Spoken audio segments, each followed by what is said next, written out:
Glad that you're here this morning. Glad that you're here to worship with us. If you're visiting with us, I want to invite you to go ahead and fill out a visitor's card if you've not done so yet. You can pass that to anybody on your way out of the foyer this morning. We'd love to have a record of your attendance.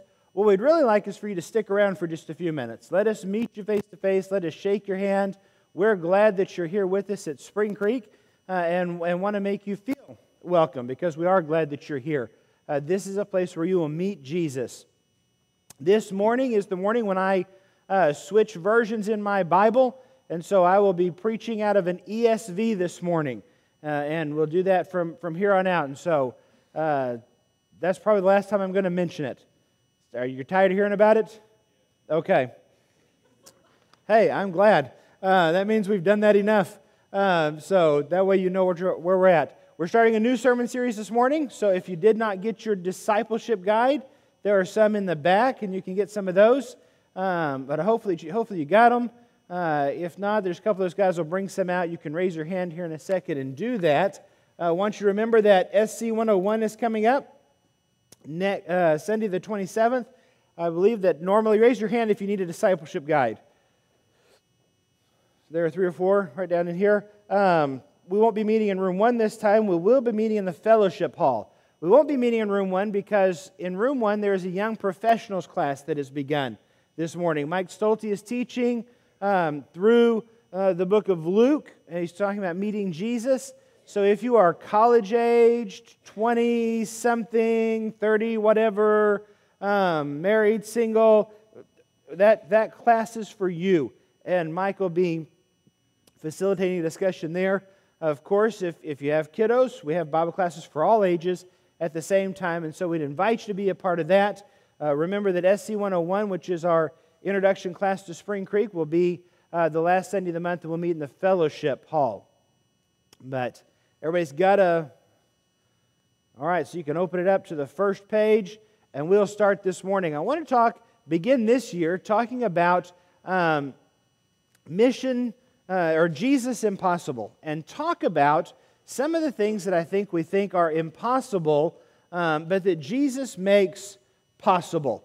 We're going to be working with this on Sunday mornings in Bible class. In my class, we're going to be talking about mission Jesus, and talking about the mission that Jesus has set for himself and that he shares with us to seek and save the lost, and how that interacts and how that affects you and I, and how he calls us into that. In the Sunday morning sermons, I want to talk about some of those things we think about that are impossible. When we look at our lives, we understand that we have baggage, right? We know that. You know what baggage is, right? We're going to start in Luke 19 this morning. If you want to go ahead and open up over there. In our minds at times, we have this picture of Jesus. And it's this wonderful picture. It sort of floats in our head. And there's Jesus, and we think about Jesus and all that Jesus is. And we understand that Jesus is holy.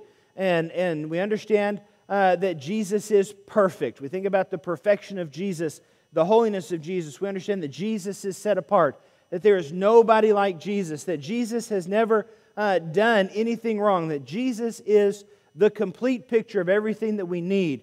When we talk about life, and we talk about godliness, when we talk about salvation, when we talk about Jesus is this perfect picture. He walked on earth and led a sinless life. And we understand that Jesus, all this, we look at Jesus and we say, Jesus is God. And so in our minds we have Jesus as he sets apart, as he stands apart from what's around us, and we understand the beauty, and we understand the holiness, and we understand the perfection, and we understand the sinlessness of Jesus who is God. And that is a wonderful, beautiful picture. And this year I want us to understand this picture better. I want us to walk through the book of Luke and come away knowing Jesus more. That is always our goal, isn't it? It is always our goal to get to know Jesus more, because we understand that what God is doing in our lives is that he's transforming us to look like first Sunday of the year, and you're just waking up, huh? So, God is transforming us to look like that's what God is doing in our lives. So we want a very clear picture of Jesus in our minds all the time. We want a very clear picture of who Jesus is, and a very clear picture of what Jesus is about. We can talk about forgiveness, and we can talk about grace, and we can talk about mercy. We can talk about accountability, and we can talk about discipline, and we can talk about love, and we can talk about obedience. When we talk about Jesus, we have this picture of Jesus and the beauty of Jesus in our heads. And it is a wonderful picture. But the problem is there are also some other things that float around in our heads. There are also some other things that we think. We all look at Jesus, and I think sometimes one of the first things that we see about the beauty of Jesus is we see the lack in ourselves and we think of our sin. And we talk about, man, my thoughts are not always where they need to be. See, there are times when I'm angry, and there are times when I'm vengeful, and there are times that I think things that I shouldn't be thinking, think things of others, think things of myself, think things, and I shouldn't be in this place. My behavior isn't always what it needs to be, and I understand that there is sin in my life. And so where I see the beauty of Jesus, sometimes I see the darkness in myself. Sometimes I see the lack that I have. Sometimes it's not sin, sometimes it's something like doubt. Sometimes it's something like fear. Sometimes I carry a load from the past. I carry baggage, right? The baggage of relationships that have gone wrong, or relationships that are not in the best place, relationships that have been messed up. And that's baggage that sometimes we carry. We carry financial baggage, and the fact that we haven't done things right, and we think that we have failed in a very monetary, very physical sense. Sometimes we carry the baggage that is emotional, in which we struggle with things like worry and depression, and those things drag us down, and they begin to cloud and to crowd and to mess up the picture of Jesus that we have, the understanding of Jesus that we have. And I'm afraid that for a lot of people in the world, when we begin to crowd out our thoughts of Jesus, when we begin to crowd out our picture of Jesus, we begin to look at Jesus and say, is it possible for me to belong to Jesus if I struggle with all this stuff? Is it possible for me to walk with Jesus if all of this stuff is also going on in my head? Is it possible that if my heart is full of some of this other stuff that I can walk with Jesus? And I think we come to the conclusion sometimes, no, it is impossible to walk with Jesus if there's all this other stuff going on in my life. Anybody ever feel like that? I'm sorry. Anybody ever feel like that? Yes. Good. Not good, but I'm glad that we can admit it. I'm glad that we can identify it. Good. What am I talking about? I'm glad that we can identify that, because it's important for us to understand that we struggle. Now, we spent time last year talking about what it means to thrive and overcoming struggles, right? But there still has to be an understanding, I'm sorry, there still has to be an understanding that we do struggle to think of things, and we sometimes think that things are impossible. That ought to be better, right?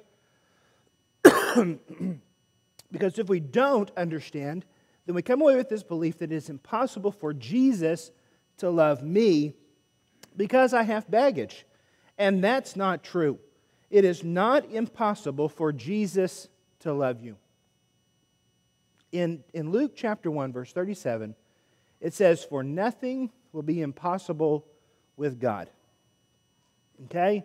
And that's what we want to begin to deal with this year, is the understanding that no matter what you carry, no matter what you feel, no matter what's going on in your life, no matter what it is you feel like is stopping you, no matter what it is that it's happening, no matter what you're thinking, what sin you're struggling with, what behavior you're struggling with, what relationships you've had, no matter how your finances are, no matter what your emotional baggage is, Jesus can and does love you and moves in your life to make you someone who is His, moves in your life to call you into relationship with Him. Go to Luke chapter 19, verse 1 to 10, because I want to start with Zacchaeus. And we talked about Zacchaeus in Bible class this morning, and really we talked more about Zacchaeus in Bible class this morning than I had planned on talking, but that's okay. Sometimes you get things twice, right? Everybody likes a rerun sometimes, right? Good. We're going to talk this morning about Zacchaeus. I want you to meet Zacchaeus. Chapter 19, verse 1, it says, "He, Jesus, entered Jericho and was passing through. And behold, there was a man named Zacchaeus. He was a chief tax collector and was rich." There's a whole lot that's being said in just those two verses. When we talk about Zacchaeus, first thing the text tells us is that he is a tax collector. Not only a tax collector, but a chief tax collector.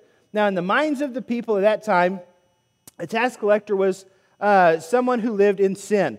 It's a picture of sin. It's a picture of somebody who has gone horribly wrong. See, a tax collector is one that works for the Romans. He works for the occupying state. He works for this government that has come in and is oppressing the people, and therefore he is a traitor.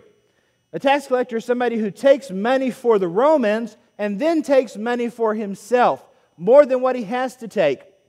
Money that gets him rich. That's what it says about Zacchaeus, right? Is that Zacchaeus was a tax collector and he was rich, which means he took a lot of money for himself. And so they would look at him and say, thief. He would look at him and say, somebody who has stolen from us, somebody who's taking food out of the mouths of our children, somebody who's taking our livelihood, someone who's taking our future. They look at Zacchaeus and they see someone who is caught up in sin. Now, Zacchaeus comes with baggage, okay?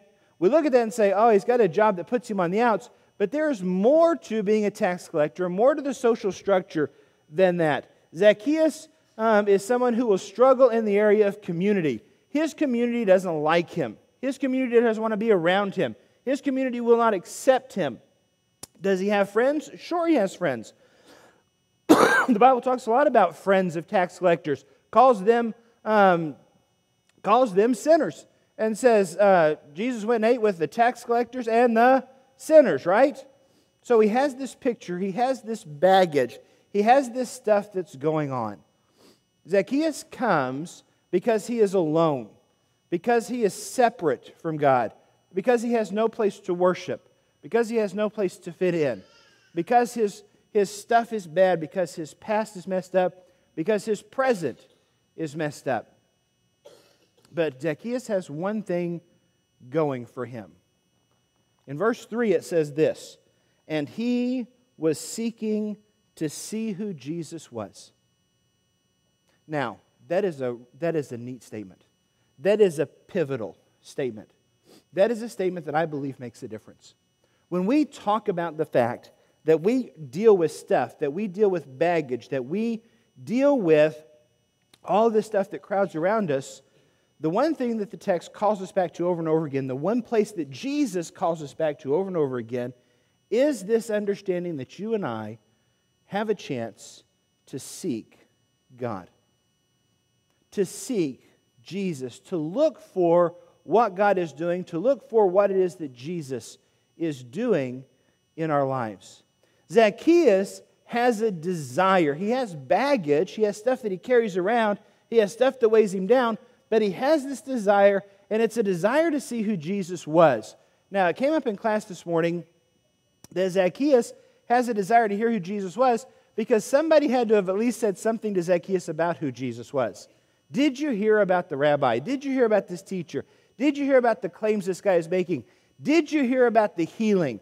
Did you hear about the miraculous events? Did you hear about... And Zacchaeus gets curious. Zacchaeus says, man, who is this Jesus? What is it that this Jesus offers? What is it that this Jesus does? What is it that this Jesus says? How come the crowds are flocking to Jesus? And so Zacchaeus has a desire to see Jesus. He was seeking to see who Jesus was, but on account of the crowd, he could not because he was small in stature. Now, we all know that, right? We all know that Zacchaeus was a wee little man, right?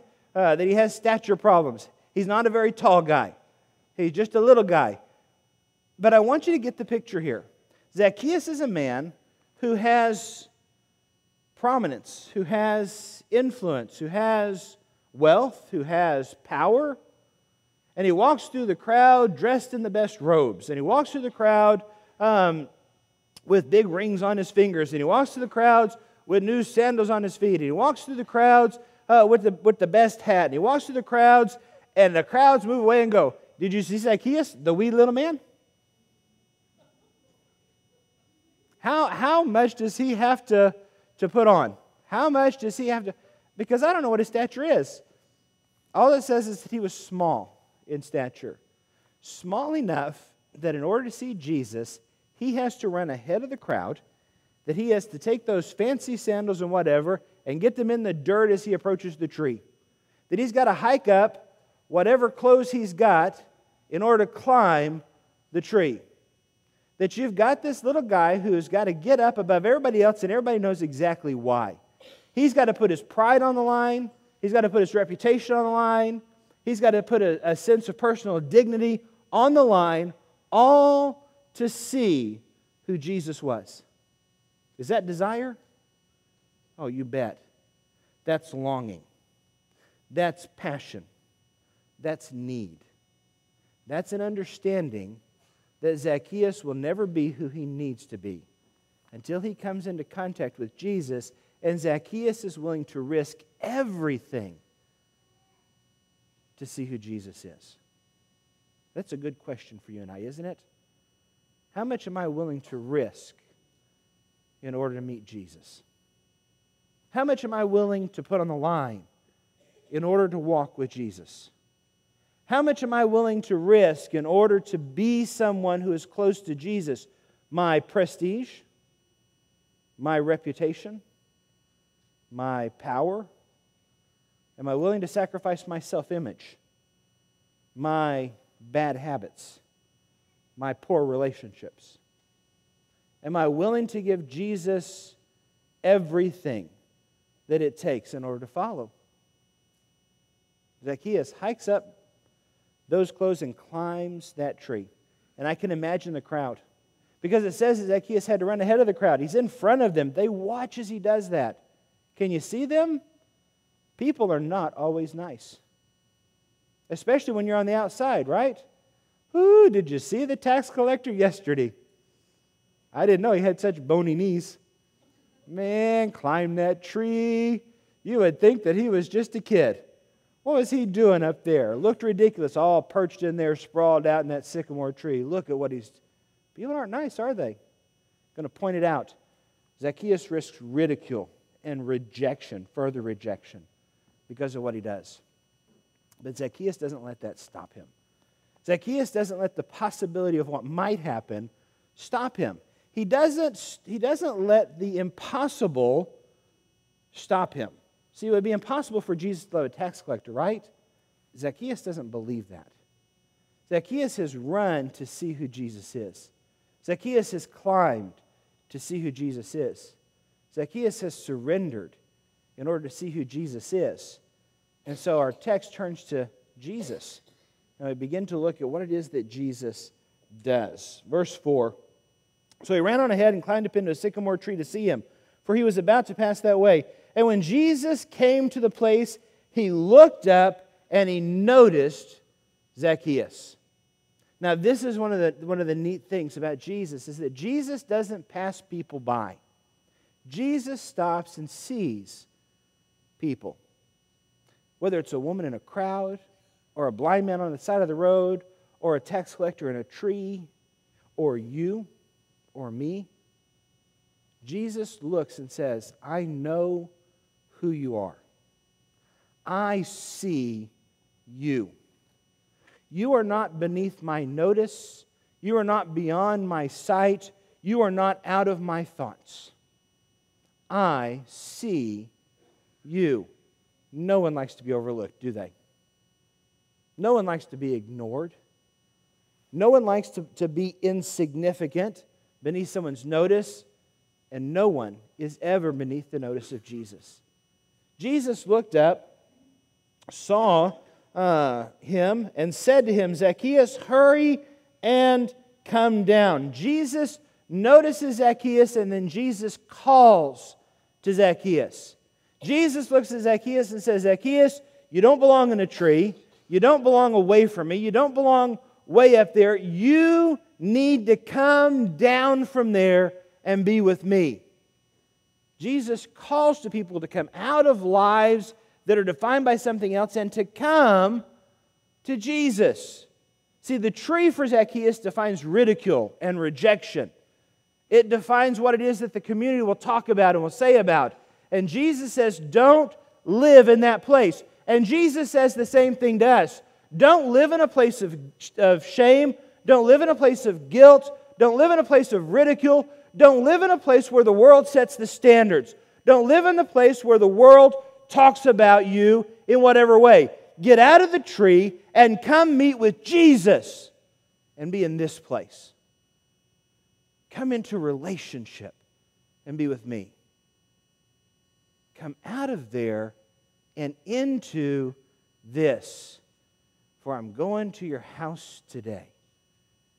See, Jesus has called Zacchaeus to walk with him. Jesus has called Zacchaeus to come alongside and to be with him. To come alongside and to be a part of what he's doing. Zacchaeus, hurry, come down, for I must stay at your house today. So he hurried and came down and received him joyfully. Jesus says, I want to walk with you. What does that mean? I want to walk with you. I walk with people that I want to talk to. I walk with people that I want to be close to. I walk with Walker. And I walk with Robin. And I walk with friends. I walk with people that I share relationship and I share life with. I don't walk with strangers. I don't walk with folks I don't know. And so for Jesus to walk with Zacchaeus is a sign of intimacy, and it's a sign of openness. It's a sign that he's going to give himself. And it says that Zacchaeus comes down and welcomes him joyfully, accepts what it is that Jesus has to offer, accepts what it is that Jesus has to say. And it says that when he accepts that joyfully, there is a transformation that occurs in Zacchaeus, that Jesus changes who Zacchaeus is. Verse 7, when they saw it, they all grumbled, and this is the crowd. He has gone in to be a guest of a man who is a sinner. And they talk about him, and they begin to say, doesn't he know who Zacchaeus is? Verse 8, Zacchaeus stood and said to the Lord, Behold, Lord, the half of my goods I give to the poor. And if I have defrauded anyone of anything, I restore it fourfold. Zacchaeus says, I will change my life because of what it is that you've done. But more than that, what happens is Zacchaeus is able to change his life because Jesus shows him the right way to live. Jesus has walked into his life and called Zacchaeus to a different standard. Well, Bill, it doesn't say that. It doesn't show that. It doesn't, but it does. See, Zacchaeus was doing his own thing until Jesus showed up, right? See, we look at Zacchaeus and we understand who Zacchaeus is. If we talk about intersecting in our lives, the next 2 points in your booklet are intersect and imagine. I want to talk about those in a minute. So we've got Zacchaeus on one side, and Zacchaeus is this life of a tax collector. It's this life of defrauding people is what he says, of stealing. And he has this life of selfishness. He doesn't give to the poor. And he has this life where everything is about him. And he comes over here and he meets Jesus, who's on the other side. And Jesus offers hope, and Jesus offers forgiveness, and Jesus offers transformation, and Jesus offers to walk with him. He notices who he is. He calls him. And so we have Jesus on this side, and we have Zacchaeus on this side. Zacchaeus in his circle of stuff, his circle of baggage, his circle of garbage. And you have Jesus and everything that it is that Jesus encompasses and everything it is that Jesus offers. And what happens is right where their life intersects, something amazing occurs. And the amazing thing that occurs is freedom. See, Zacchaeus is no longer tied to what the world thinks. And Zacchaeus is no longer tied to what's impossible. And Zacchaeus is no longer tied to loneliness and lack of worship. Zacchaeus has freedom. Freedom to grow, to invest in what it is that God wants him to invest in. He has freedom to celebrate, to be joyful in the presence of Jesus and to walk through the world, not concerned with what the world thinks, but able to celebrate a life of forgiveness and a life of joy and a life of peace. He is in a place where he is able to have an impact on folks that are around him. He's able to give to the poor freely with no concern for himself. I give half of everything to the poor, and I think, ooh, that's not good financial management. Right? But Zacchaeus is free to do that. Free to have that kind of an impact. Free to pay back what it is that he has stolen, not just once, not twice, but fourfold. Zacchaeus is a changed man. Why? Because Jesus has touched his life. Because Jesus has intersected his life. Can you think about that? Can you imagine that? Can you picture that? See, it's not Zacchaeus over there that we're talking about, it's me. It's my life. It's what's going on right here. And the truth is that Jesus comes in and intersects my life, but it's not the intersection that Jesus is concerned with. What Jesus wants to do is Jesus wants to free you and I to grow and to celebrate and to have an impact. But that means that what Jesus desires is that Jesus desires the whole thing. Jesus desires to make my life His life, to totally encompass who I am, to take over what I am. We talk about looking like Jesus. What does that mean? That means opening ourselves up to allow Jesus to change our nature and our character, that we allow Jesus to carry our baggage, that we allow Jesus to forgive our sins, that we allow Jesus to quiet our doubts, that we allow Jesus to govern our relationships and our finances and our emotional stability, that we allow Jesus to be in charge. Right? Is it possible for Jesus to be in charge? Is it possible for Jesus to have control? Is it possible for me to surrender everything I am to the power of Jesus? Yes, it's possible. It is possible. That's what we're going to talk about in this sermon series. That's what we're going to deal with.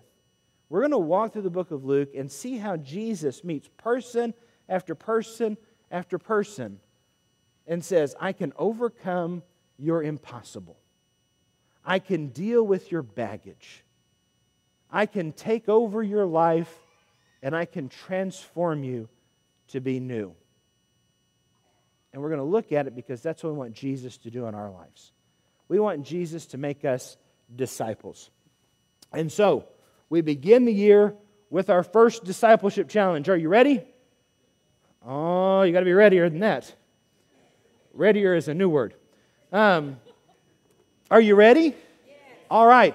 Now, we're going to make this one easy to start off with, but we're going to do this the right way. We're going to implant a truth in our lives. If we're going to live with Jesus and allow Jesus to do the impossible, then what we want to do is we want to understand that Jesus can do the impossible. So this week, I want you to memorize Luke 1:37, okay? I'm going to leave that up there for just a minute because I didn't write those down in your books for you this time. So you want to write it down. Memorize Luke 1:37 this week, all right? Now, there are some in the crowd, in every crowd, who you say memorize, and they get a little bit tense, right? They get a little bit nervous. I got to memorize this big long thing. I got to remember something. I don't know what it's going to be. So here's what we're going to do. We'll practice the first time together because this is the passage. Ready? For nothing will be impossible with God. Are you ready? For nothing will be impossible with God. We do it again. For nothing will be impossible with God. I got half this group here. Would the other half want to help? For nothing will be impossible with God.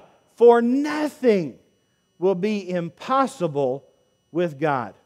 We memorize Scripture in order to embed it in our hearts. God talks all the time about writing His law in our hearts, and memorization helps us to do that. If I'm going to live an impossible life, I got to understand that I'm living with a God who does the impossible. Okay? There is not a piece of baggage that I have that He cannot deal with. There is not a thought that I've had that He cannot handle. There is nothing that can stand in my way when I have a desire to walk with God and when I have a desire to surrender everything I am to Him. Jesus comes and He calls and He says, walk with me. And so we offer an invitation. It's an invitation that Jesus offers. It is the invitation to walk with God. I do not know where you're living this morning. I do not know if you're living in a place where you look at Jesus and say it is impossible.